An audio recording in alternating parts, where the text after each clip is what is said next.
Hey, did you know Long's Products is a family-owned janitorial supply with mops, brooms, trash bags, and they even have food service disposables, carry-out plates, and to-goes? Check us out.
All right, hello. All right, okay. So it's us over here. Caden just told me, Trey, that we've been lagging today. So for those folk who are out there joining us, we may have some interruptions. So we're gonna try to get through this thing real quick.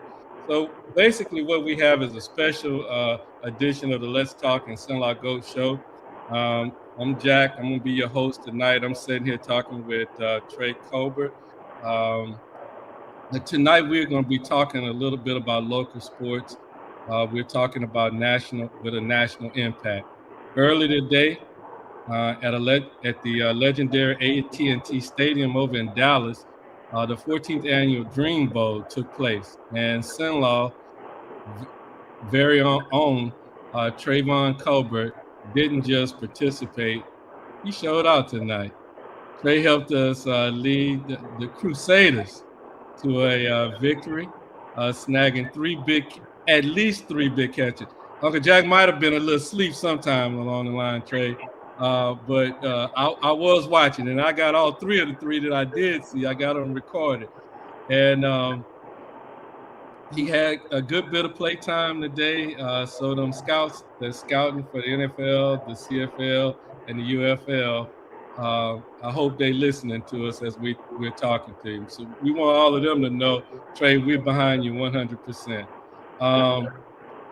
Trey, on a serious note, we're witnessing something extremely. What's up, Kate? Oh, okay. Here, tell Trey congratulations right quick. Congratulations, Trey. Thank you. Welcome, all right. Yeah.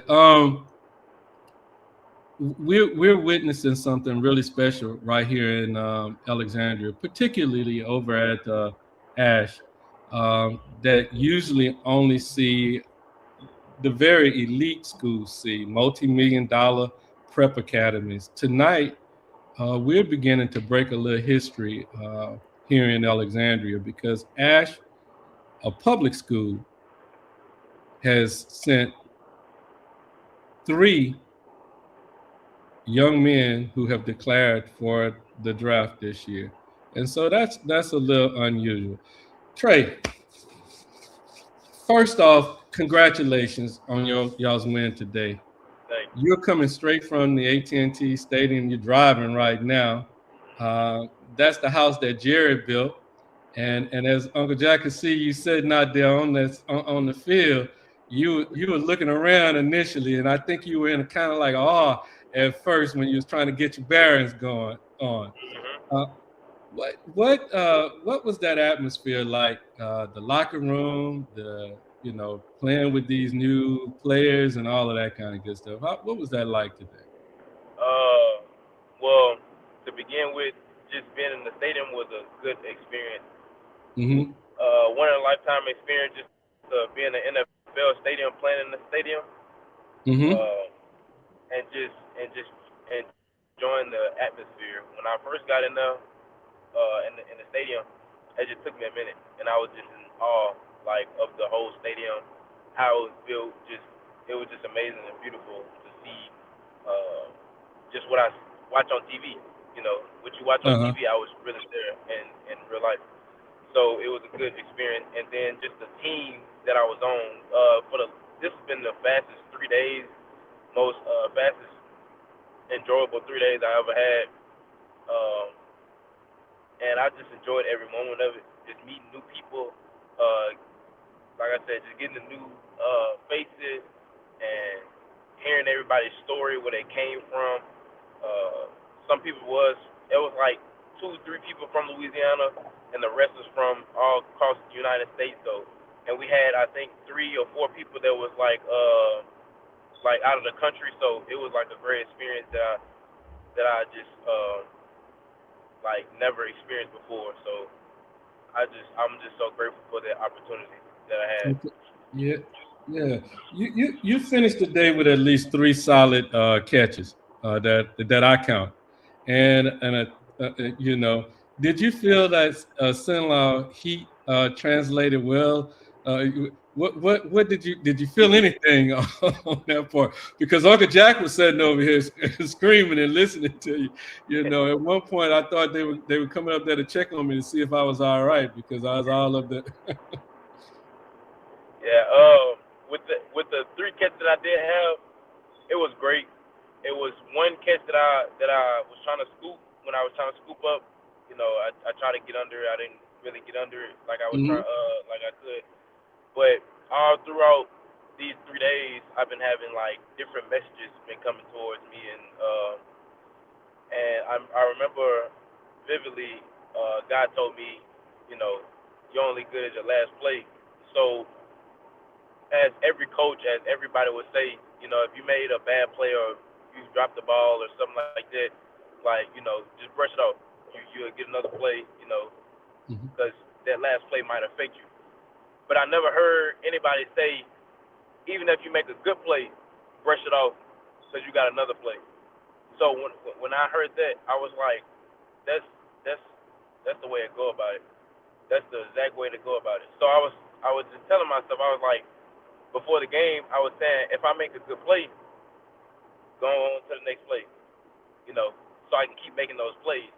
Because if I harp on one good play, then I was like, okay, well, I'm satisfied, and I don't like to be satisfied. I always reach for that goal. So after that little, the little drop that I had, uh, after that play, I went up to go get one. The second play that I had a bubble, took that one for some yards, broke a tackle, took that one for some yards, and then I had the game still in third down to finish out the game. So I was so amazed with that, and just going through my head, like I said, once that one play, not the drop, but the one that I went to go get in the air, it was just amazing, because I said, you know what, this play is over with. I got to make another play. Gotta make So another one. I got to go make another one, and I made 2 more plays, which is amazing, to help my team out to go get that victory. We know the stands was filled with with parents and all of that kind of good stuff, but also professional scouts today. Did you have any specific conversations with any of these guys? Over the course of this last week or anything like that Uh, that you could share with us. uh, Not really. I didn't have any kind of sit down conversation with any coach. Mhm. But I like me. I know that my spirit is high. Let's put it like this: my spirit is high.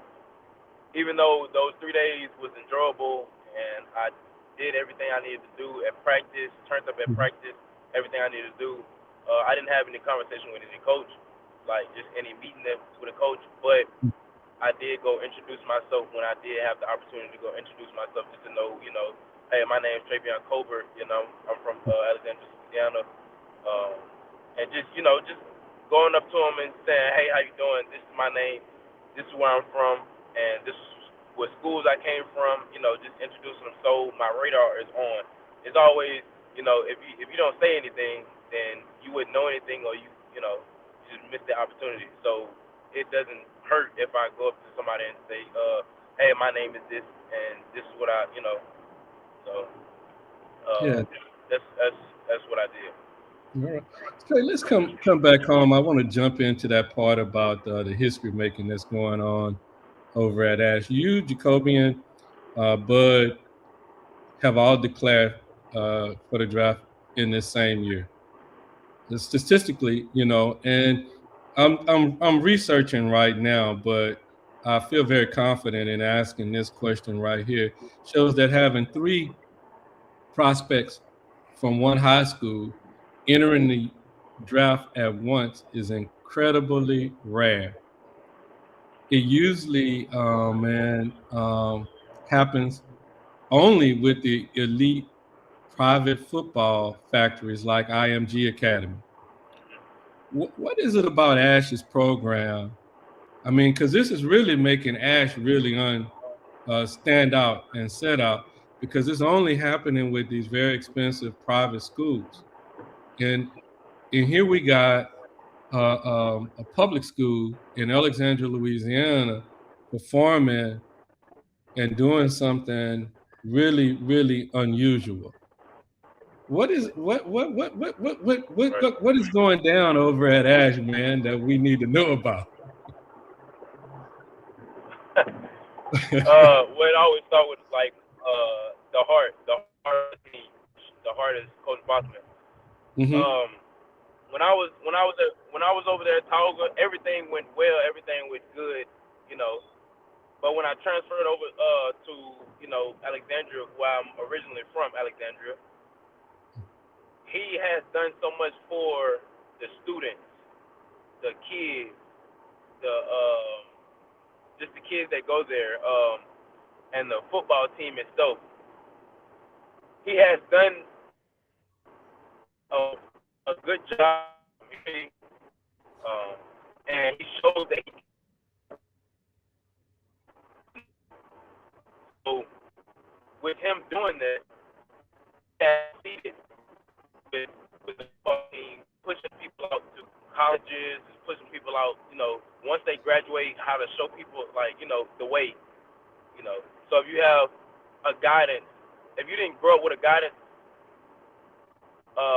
he was when I transferred and went over there, man, I just felt something. I was like, man, like I'm really back at home, I'm really at home in Alexandria, and I'm able to, like, see what I want to grow up to be like, So like me looking at him, I was like, man, like he really loved the community.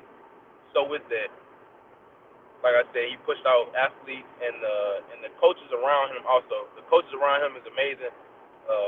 They really care about the team, and it's just a whole lot of things that go in to that. But I was with Jacobian and Bud Clark when I was at Ash. It was a great and fun year, even though I had to sit out a year from the transfer portal, like I said, from the transfer rule that they had in Sinlaw. But just to watch those guys play, it was just so amazing. So it was just amazing. So yeah. Yeah, well, that's good, because when you see that, Trey, something so rare to be happening right here in Ellick, is something really to be said. And I know last year I had the opportunity, not this last football season, but year before last, I had the opportunity to watch those guys, after practice and sometimes during practice and different things of that nature. And the sportsmanship, the team building, faith, and all of that kind of good stuff played an extremely important role in what they were doing over there. And I guess it's starting to show through with you guys as well. Um, you Trey, you actually declared for the NFL. You declared for NFL, UFL, and CFL drafts to keep every door open. After today's performance, the one thing you want pro general managers to know about Trayv'on Culbert when they turn on your tape? What is it that you want them to know, man? That I am a coachable player. I'm a well-coachable player. You tell me to go do something, I'll go do it for you. If that goes to play every special team like I have done at my last school, I go play every special team. If it's either just I'm just a well coachable person.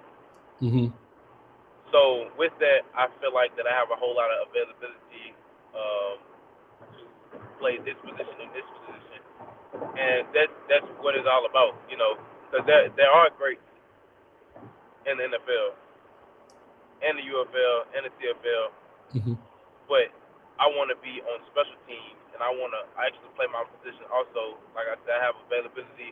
I'm a well-coachable person, and I'm available to just listen to coach and do the things that I need to do to stay on that team and to stay on that 52-man roster.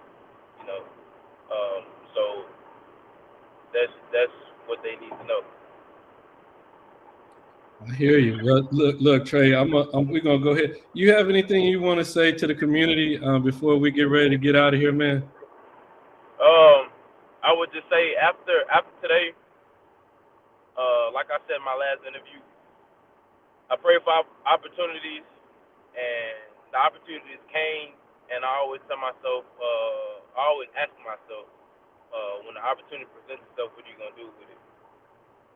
So today, obviously, as you've seen, and anybody that watched the game, I made the most out of my opportunities when the ball came my way. And that just goes with life. When opportunity presents itself, what are you going to do with it? That's what you ask yourself.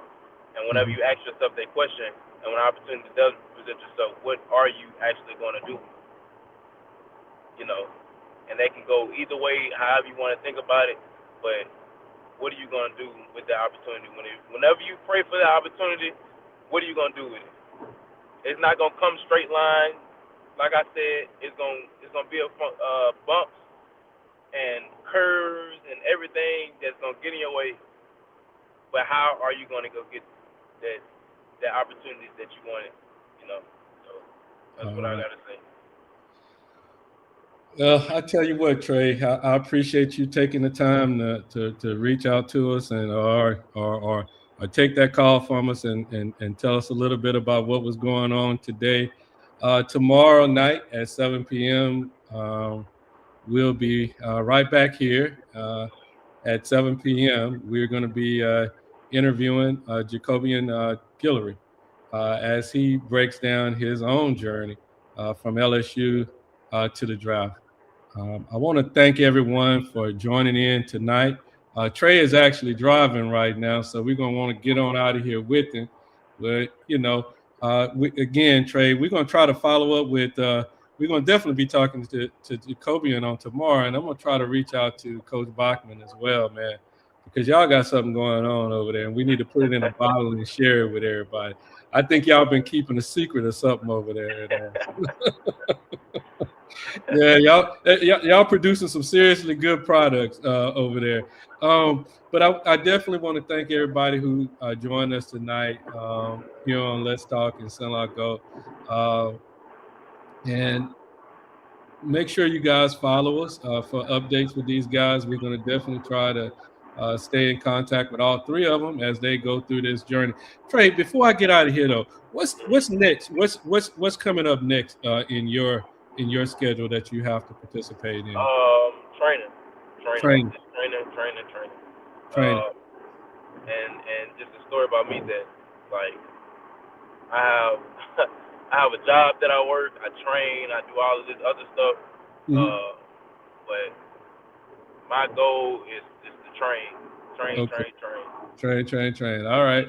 Well, Trey, I tell you what, if you need anything over here from UrbanCast, don't hesitate to reach out to us and let us know, man. Yes, sir. Thank All you for right. having me. All right. No worries. And you have a safe trip on back home, man. Yes, sir. Thank you. All right. Bye-bye.